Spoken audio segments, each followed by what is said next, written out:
जौहर university को लेकर ये बड़ी खबर आपको दे दें, इसे शत्रु संपत्ति घोषित किया जा रहा है और उनकी मुश्किलें आजम खान की दिनों दिन बढ़ती जा रही है।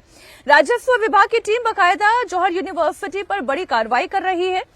इस कैंपस में शत्रु संपत्ति की मैपिंग कर ली गई है, जियो टैगिंग की गई है, यानी कि जौहर यूनिवर्सिटी में जो शत्रु संपत्ति है अब उसे सीधे सैटेलाइट के जरिए जियो टैगिंग कर मैपिंग किया जाएगा। पहले तो ये जरा अंदाजा ही लगाइए कि कितनी बड़ी यूनिवर्सिटी है, कितनी बड़ी लैंड है और इसे शत्रु संपत्ति घोषित कर ही दिया गया है। हेक्टेयर में पढ़ रही हूँ, 13.08 हेक्टेयर शत्रु संपत्ति है। समीर जी, आजम खान की मुश्किलें बहुत बढ़ गई हैं। नहीं होना भी चाहिए। देखिए, सत्ता का दुरुपयोग कैसा होता है और जब सत्ता का रसूख होता है किसी नेता का और वो सत्ता के माध्यम से, अपने नेता बनने के माध्यम से अपनी संपत्ति को कैसे बढ़ाता है, अवैध संपत्ति इकट्ठी करता है, सरकारी जमीनों पर कब्जा करके अपनी कॉलेज यूनिवर्सिटी बनाता है, अपनी कोठी बंगले बनाता है।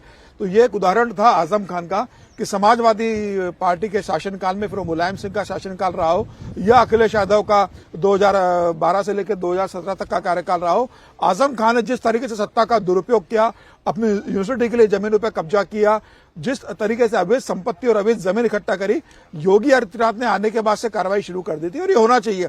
सिर्फ आजम खान नहीं, इस तरह के जितने भी असामाजिक तत्व है, जिन लोगों ने सत्ता का दुरुपयोग किया, समाजवादी पार्टी के समय किया हो या बहुजन समाज पार्टी का 2007 से लेकर 2012 का कार्यकाल रहा हो, उस समय भी बहुत सरकारी जमीनों पर कब्जा हुआ हो, वह सारी जमीनें वापस लेना चाहिए।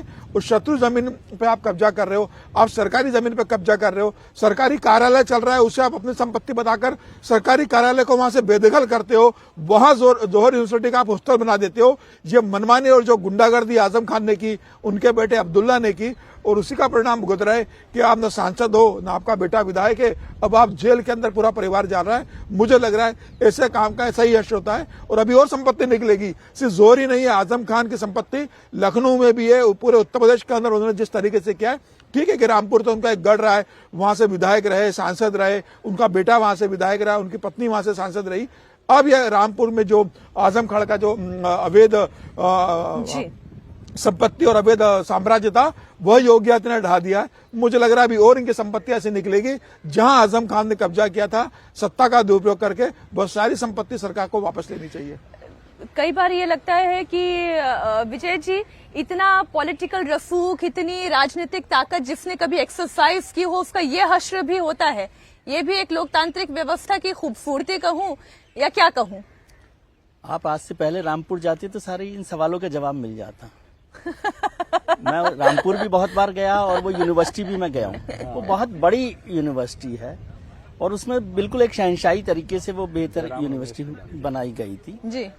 आप ये स्टेशन की बात कर रहे हैं, वो वहाँ पर रेलवे स्टेशन जो था, वहाँ पर भी नवाबों का झगड़ा रामपुर में बिल्कुल आजम खान से चलता रहा। तो आजम खान रामपुर के नए नवाब थे, ठीक है, और उन्होंने शायद ही कोई जगह बची हो जहाँ पर रामपुर में आजम खान की तूती नहीं बोलती हो या जगह उनकी नहीं हो जिस पर कब्जा नहीं किया हो जी। लेकिन ये मैं इसके लिए तो जो मुख्यमंत्री हैं योगी आदित्यनाथ, उनकी तारीफ करनी चाहिए कि वो उस कब्जे को तोड़ना, उस कब्जे पर कार्रवाई करना बहुत आसान काम नहीं है, लेकिन उस हिम्मत के साथ उस काम को करना। और ये सब लोगों के लिए भी मैसेज है कि जो राजनीतिक रसूख का इस्तेमाल करके, वहाँ पे बहुत लोग परेशान थे क्योंकि वहाँ पर कोई बोल भी नहीं सकता था आजम खान के खिलाफ। आपने ही खुद कह दिया शहनशाही चल रही थी। शहनशाही, वो नए नवाब थे वहाँ के, मैं कह रहा हूँ ना। तो बल्कि नवाब वहाँ से परेशान थे, वहाँ के जो पुराने नवाब रहे थे वो भी आजम खान साहब से बड़े परेशान रहे थे। तो बेहतर है कि इस तरह की कार्रवाई हो और ये मैसेज भी जाना चाहिए कि जो राजनीतिक रसूख से आप गलत इस्तेमाल कर रहे हैं, बेजा इस्तेमाल कर रहे हैं, वो बहुत दिन चलने वाला नहीं है। इस रात की कभी तो सुबह होगी। सर एक लाइन जोड़ दूं, आजम खान के रामपुर में अब राम राज्य आ गया है। देखिए, इसमें चूंकि संयोगवश रामपुर में आजम खान के उस दौर में जब उनका जलवा हुआ करता था, जब उनका चिराग बहुत रोशन था, उस दौर में मेरा बहुत आना जाना होता था। तो रामपुर ही नहीं, चूंकि मोदी सरकार के आने के बाद क्या बदला है, तो किसी को दिल्ली से नैनीताल जाना चाहिए, हल्द्वानी जाना चाहिए, रुद्रपुर जाना चाहिए, तो उसको समझ में आ जाएगा। एक तो पूरे रास्ते पे सिर्फ खंभे दिखते थे, पता नहीं क्यों बने थे, उससे आजम खान का लेना देना नहीं था। लेकिन रामपुर जब आप पहुंचते थे तो रामपुर में सिर्फ जौहर यूनिवर्सिटी के सामने की सड़क तो बढ़िया चकाचक होती थी, बाकी पूरा रामपुर गड्ढे में भरा होता था।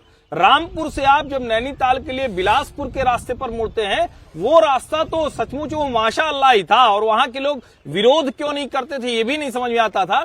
और अगर गलती से गाड़ी आपकी किसी मुर्गी पे चढ़ गई, जिसकी आशंका रामपुर से बिलासपुर के रास्ते में बहुत सी जगहों पर थी, तो आप किस चीज का शिकार हो जाएंगे आपको पता नहीं चलेगा। कहीं कोई गाड़ी लड़ गई, आप किस चीज का शिकार हो जाएंगे पता नहीं चलेगा। और पूरा वो मतलब वो जो पूरा एरिया था वो विकास की राह देखता था, और गुंडागर्दी और दबंगई वहां का सामान्य व्यवहार थी, वो सब बदला है। राज्यसभा की चर्चाओं को सुनना जैसे इतिहास हो गया है, पिछले कई सेशन से सुनने को नहीं मिल रहा है, ठीक वैसे ही रामपुर में आजम खान की शहंशाही भी इतिहास हो गई है।